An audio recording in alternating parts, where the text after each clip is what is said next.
بسم اللہ الرحمن الرحیم یا ویلتا لیتنی لم اتخذ فلانا خلیلا صدق اللہ العظیم۔ محترم سامعین، اس وقت ہمارے ملک کی صورتحال آپ تمام ایسے لوگوں کے سامنے ہے جو یا تو ہمارے ملک میں رہتے ہیں یا پھر ہمارے ملک میں رہنے والوں سے ان کا تعلق ہے۔ کس طرح اس وقت ہمارے ملک کے اندر سیلاب، زلزلے اور دیگر آسمانی آفتیں، اسی طریقے سے جو ناکارہ و نالائق حکومت کا مسلط ہونا اور ان کی کارکردگی کا صفر درجے تک پہنچنا، یہ بھی سب کے سامنے واضح ہے۔ بہرحال اس پوری صورتحال کے اندر ایک نئی تشویشناک صورتحال سامنے آئی، اور وہ یہ تھی کہ مرزا انجینئر جہلمی نے جناب رسول اللہ صلی اللہ علیہ وسلم کی شان میں گستاخی کرنے کی کوشش کی اور گستاخی والے الفاظ اس نے ادا کیے۔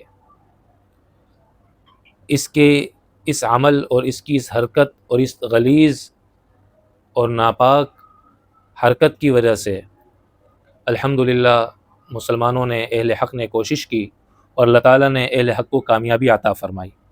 اس وقت کی صورتحال جو اس سے زیادہ پریشان کن ہے وہ یہ ہے کہ ایسے بہت سے علماء جو اہل حق سے ان کا تعلق تھا اور لوگ انہیں اچھا سمجھتے ہیں اور ان کے بہت سارے اچھے کام بھی ہیں، انہوں نے مرزا جہلمی کے حق میں اور اس کی فیور میں کچھ بات کرنا شروع کر دی، اور جو کچھ افراد نے قدم اٹھایا، ان کے اس قدم اٹھانے کی وجہ سے جو ایک تأثر جا رہا تھا اور ایک جو اس کی وجہ سے ایک ماحول بنا ہوا تھا، وہ ماحول خراب ہونا شروع ہو گیا۔ انہی میں مفتی طارق مسعود صاحب بھی ہیں۔ بہت اچھا کام کیا ہے آپ نے، اور آپ سے اللہ نے بہت کام لیا ہے، بہت نوجوانوں کی تربیت کا اور اصلاح کا، ماحول کے تبدیل ہونے کا اللہ نے آپ کو ذریعہ بنایا، لیکن یہاں ان سے غلطی ہو گئی اور انہوں نے اس گستاخ کے فیور میں بات کر دی کہ یہ تو گستاخی بنتی نہیں ہے۔ اور چونکہ گزشتہ کچھ وقت پہلے مفتی طارق مسعود صاحب سے بھی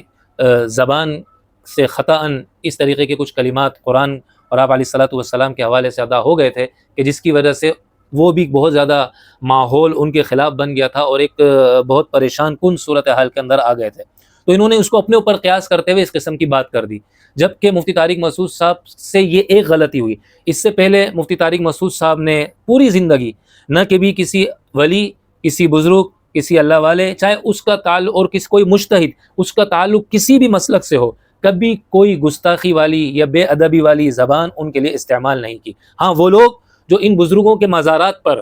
ایسی حرکت کرتے ہیں جو قرآن اور حدیث کے 100% خلاف ہے، تو اس کے بارے میں تو بات کرنا یہ ان کا حق بنتا ہے، لیکن کسی ولی، اس ولی کے بارے میں انہوں نے کبھی بات نہیں کی جو قبر کے اندر آرام کر رہے ہیں۔ تو اس لیے مفتی طارق مسعود صاحب کا معاملہ الگ تھا، انہوں نے اسے اب شاید اپنے اوپر قیاس کرتے ہوئے اس کی فیور کر دی کہ یہ جو ایف آئی آر کا نمبر بنتا ہے 295C/C، یہ تو اس کے لیے بنتا ہی نہیں ہے۔ یہ تو اگر اس طرح ہو جائے تو شدت پسند لوگ اس طرح سے جو ہے نا وہ اس کو بنیاد بنا کر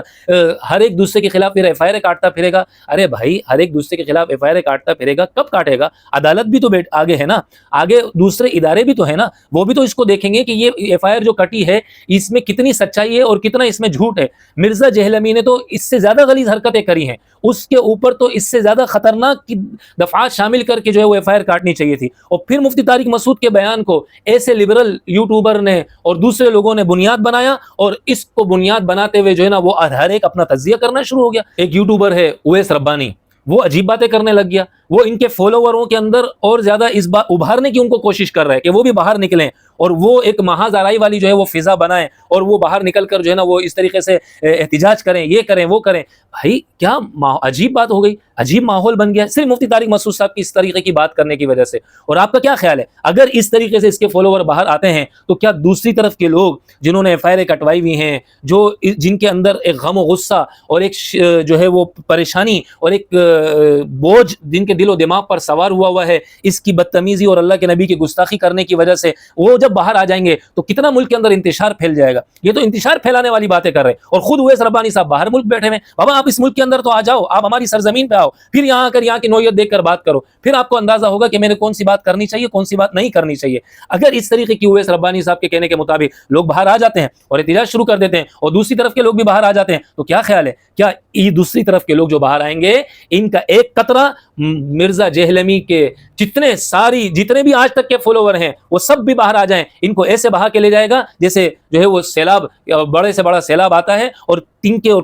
خس و خاشاک کو بہا کے لے جاتا ہے. اس لیے اس وقت مفتی طارق مسعود صاحب یا تو اپنی بات سے رجوع کریں یا پھر اس کی صحیح وضاحت اور تشریح بتائیں, اور یہ بھی بتائیں کہ ان کی مراد کیا ہے, اور یہ بھی وضاحت کریں ان کو کس نے مجبور کیا تھا کہ یہ اس قسم کی جو ہے نا وہ مرزا جہلمی کی فیور میں آ کر بات کریں. کیا کوئی اس کے پیچھے کون سی طاقت ہے جنہوں نے مفتی طارق مسعود کو مجبور کیا اور وہ ادھر آ کر اس طرح اس کی فیور میں بات کرنے لگ گئے کہ یہ تو بنتی نہیں ہے اور فلانا اور فلانا. ہر موقع ہر بات کرنے کا نہیں ہوتا, ہر موقع ہر بات کرنے کا نہیں ہوتا ہے. کیا یہ عقائد باطلہ پڑھا رہا تھا, یہ فرقہ باطلہ کا رد پڑھا رہا تھا کہ جس کی وجہ سے اس کو اس طریقے کی بات کرنے کی نوبت پیش آئی اور اس کو ضرورت پیش آ رہی تھی؟ کیا ہماری کتابوں کے اندر اس قسم کے عقائد نہیں لکھے ہوئے ہیں کہ جس میں نقل کفر نباشت جو ہمیں پڑھائے جاتے ہیں کہ یہودیوں کے یہ عقائد ہیں, عیسائیوں کے یہ عقائد ہیں,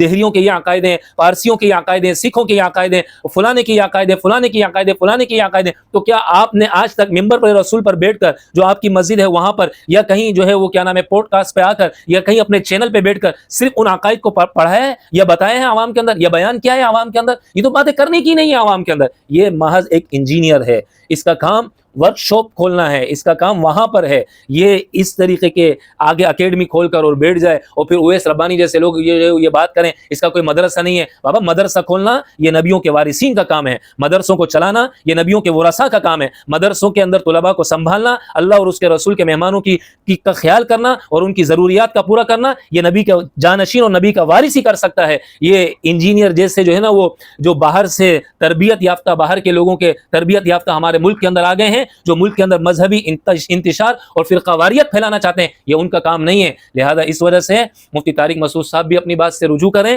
یا پھر اپنی بات کی صحیح وضاحت پیش کریں, اور ایسے عناصر جنہوں نے مفتی طارق مسعود صاحب کی بات کو بنیاد بناتے ہوئے یہ سوچا اور یہ سمجھا کہ ہم مرزا جہلمی کی حمایت کریں گے اور اس کی وجہ سے آج مرزا کو کوئی ریلیف مل سکتا ہے, وہ اپنے اس خوف سے باہر آ جائیں. لیکن اتنی بات البتہ ضرور ہے کہ ہماری حکومت اس معاملے کے اندر بالکل بھی سنجیدہ نہیں ہے. وہ کسی بھی وقت, اور میں آپ کو بتا دوں 15 ربیع الاول کے بعد یا پھر ربیع الاول کے مہینے کے بعد یہ اس کو چھوڑنے کی تیاری کریں گے اور اس کو چھوڑنے کی کوشش کریں گے اور کچھ ایسا ماحول بنانے کی کوشش کریں گے تاکہ کسی بھی طریقے سے یہ چھوٹ جائے. کیونکہ ہمارے ملک کی تاریخ ہے آج تک کوئی گستاخ ولی, کوئی گستاخ صحابہ, کوئی گستاخ اہل بیت, کوئی گستاخ رسول صلی اللہ علیہ وسلم یا کوئی سابق انبیاء علیہ الصلوۃ والسلام کی گستاخی کرنے والا, اس کو آج تک آئین اور قانون کے مطابق سزا نہیں دی گئی, نہ عدالت سے دی گئی, نہ ہماری حکومت کی طرف سے کوئی ایسا قدم اٹھایا گیا. ہاں یہ دیگر جو مذہبی جماعتیں ہیں, یہ دیگر جو اہل حق کی جماعتیں ہیں, انہوں نے اپنے طور سے جو کوشش کی, اللہ ان کو جزائے خیر عطا کرے اور ان کے اس قدم کو اللہ قبول فرمائے. اور یاد رکھیے اللہ کے یہاں ان کا بہت بڑا درجہ ہوگا. اور ایک آخری بات ان سارے لوگوں سے جن کا جو مفتی طارق مسعود بھی ہیں اور اس کے علاوہ تمام ایسے اینکر پرسن ہیں جو اپنے آپ کو اگر عاشق رسول سمجھتے ہیں یا ان کے دل میں تھوڑی بھی اللہ کے نبی کی محبت ہے, اللہ کی عدالت لگی ہوگی اور محمد رسول اللہ صلی اللہ علیہ وسلم کے گستاخوں کا مقدمہ اللہ کی عدالت میں اگر چل رہا ہوگا, آپ کس صف میں کھڑے ہیں, آپ کہاں کھڑے ہوں گے, کن لوگوں کی صف میں کھڑے ہوں گے؟ یہ ذرا سوچئے گا رات کو, اس کے بعد پھر فیصلہ کریے گا کہ ہم نے صحیح کیا یا غلط کیا. اس لیے کہ مرزا اس کی عادت ہے, پہلے اس نے بزرگوں کو, ولیوں کو, ائمہ کو, پھر محدثین کو, پھر آگے چل کے صحابہ کو, اب یہ اللہ کے نبی تک پہنچ چکا ہے. اب اس نے اللہ کے نبی کی شان میں گستاخی کرنا شروع کر دی ہے. باقی جہاں تک اس کے فالووروں کا تعلق ہے تو دنیا تو اس وقت ویسی بے وقوفوں سے بھری پڑی ہے. اتنے بے وقوف دنیا کے اندر ہیں کہ کوئی کچھ بھی آ کر کہہ دیتا ہے, اس کے فالوور ویسے ہی پیدا ہو جاتے ہیں, بن جاتے ہیں. اس لیے اس کے فالووروں کی کوئی اوقات یا کوئی حیثیت نہیں ہے. ہاں اگر مرزا اپنے آپ کو صحیح سمجھتا ہے یا وہ لوگ جو مرزا کی فیور کر رہے ہیں وہ یہ سمجھتے ہیں کہ مرزا صحیح ہے, تو ان کو چاہیے کہ علماء حق کے سامنے اس کو بٹھائے اور خود بھی آئیں اور سنیں, پھر اس کے بعد فیصلہ کریں